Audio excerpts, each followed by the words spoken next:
তাওহীদ পূর্ণ হবে না যতক্ষণ পর্যন্ত তাগুতের বিরুদ্ধে কথা বলা না হবে। তাওহীদের দাওয়াত অনেকেই দেয়, আমরা এই কথাগুলো বলার কারণে আমাদেরকে বলে খাওয়ারেজ। আমি আপনাদেরকে বলি, কারো কথায় বিভ্রান্ত হবেন না।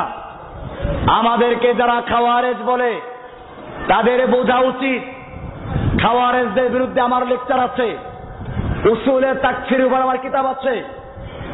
বর্তমানে লাস্টে যে বই বের তাতে আমি লিখে দিয়েছি উন্মুক্ত তরবারি, সেখানে উসুলে তাকফির লেখা আছে।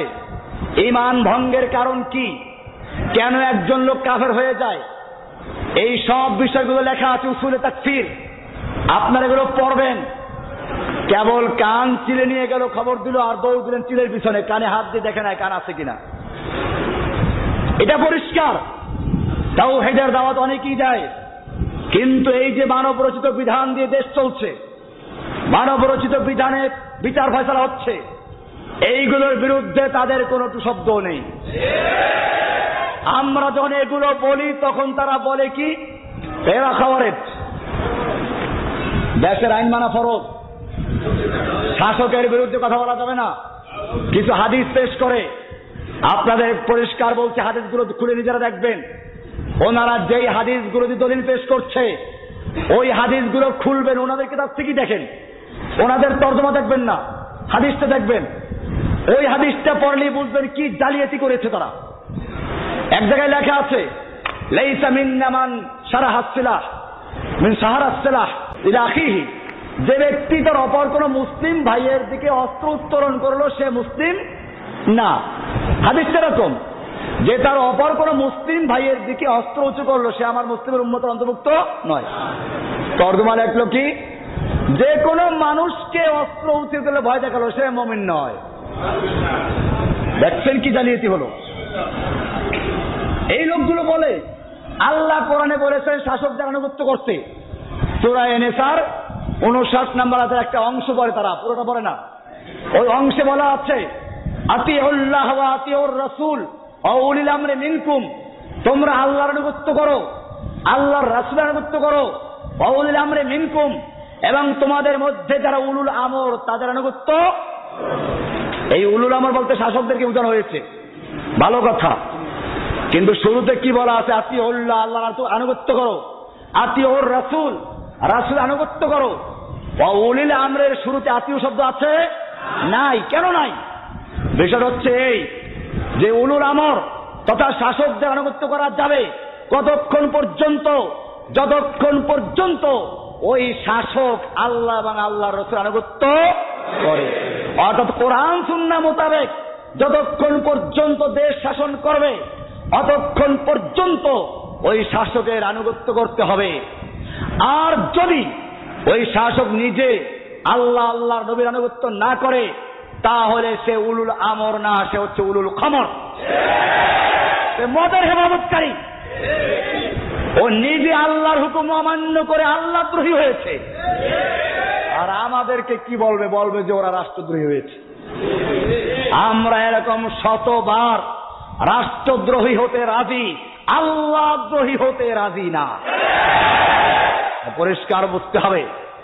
তাগুত এই শব্দটা আমাদের বুঝতে হবে।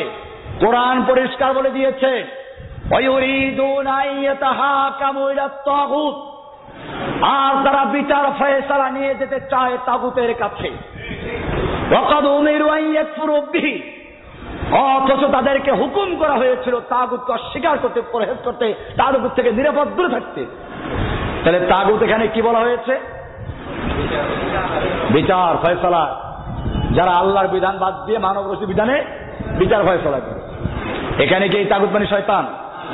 শয়তানের কি ইজলাস আছে? শয়তানের দরবারে কতগুলো উকিল আছে?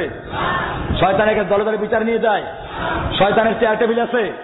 তাহলে এই ইউরিদুনা আইয়াতাহাকামু ইলাত তাগুত বলতে কাকে বোঝানো হয়েছে? এটা মনে রাখতে হবে, পরিষ্কার। তাহলে তাগুতকে অস্বীকার করা, তাগুতকে প্রত্যাখ্যান করা, তাগুতকে বর্জন করা তাওহীদের জন্য পূর্ব শর্ত। সুতরাং যে কেউ তাওহীদের দাওয়াত দিবে, তাওহীদের দাওয়াত ততক্ষণ পর্যন্ত পূর্ণ হবে না যতক্ষণ পর্যন্ত তাগুতের থেকে দূরে থাকার জন্য সাবধান করা না হবে। তাগুতের আলোচনা যদি না থাকে তাওহীদের লেকচারে, ওই তাওহীদ বলে বিবেচিত হবে না। আল্লাহ বলেছেন ওয়ালাকাদ বাআসনা ফি কুল্লি উম্মাতির রাসূলা আন ইবুদুল্লাহ ওয়াজতানিবুত তাগুত। সব জাতির কাছে রাসূল প্রেরণ করা হয়েছে এই মর্মে নির্দেশ দিয়ে, আন ইবুদুল্লাহ ওয়াজতানিবুত তাগুত, তোমরা আল্লাহর ইবাদত করো আর তাগুত থেকে নিরাপদ থাকো। কোরআনে আরো বলেছেন, যেটা আগে বলেছি, ফামাই ইয়াকফুর বিত তাগুত, যে তাগুতকে অস্বীকার করলো, প্রত্যাখ্যান করলো, বর্জন করলো, ফাকাদ ইসতামসাকা বিল উরওয়াতিল উসকা, সে মজবুত হাতল ধরলো, মজবুত কড়া ধরলো, যা কখনো ছিঁড়ে যাবে না। তাগুতকে বর্জন করা ছাড়া ঈমান হতে পারে? এই তাগুতের বিরুদ্ধে কথা বললে বলে যে খাওয়ারেজ হয়ে গেছে। আপনারা এদেরকে ধরবেন যে জসিমউদ্দিন রহমানের কোন বিষয়টা, কোন আকীদাটা খাওয়ারেজ আকীদা, আন্দাজে বলতে হবে না। এরপরে কোন কথাটা কোরআন সুন্নাহর দলিলের ভিত্তিতে বাতিল হয়ে গেছে। এরা বলে জসিমউদ্দিন রহমানি গুমরাহ হয়ে গেছে, আগে ভালো ছিল, কেউ বলে আগে ভালো ছিল এখন ভণ্ড হয়ে গেছে। হ্যাঁ ঠিকই তো আছে, তোমাদের ভণ্ডামি ততক্ষণ পর্যন্ত হাতে কলমে ধরাই নাই ততক্ষণ ছিলাম কি ভালো, আর এখন যখন তোমাদের ভণ্ডামিগুলো কোরআনের আয়াত দিয়ে হাদিস দিয়ে চোখে আঙ্গুলে দেখানো হচ্ছে, এখন তোমাদের ব্যবসা বাণিজ্যে ভাটা পড়েছে, এখন গেছে খারাপ হয়ে।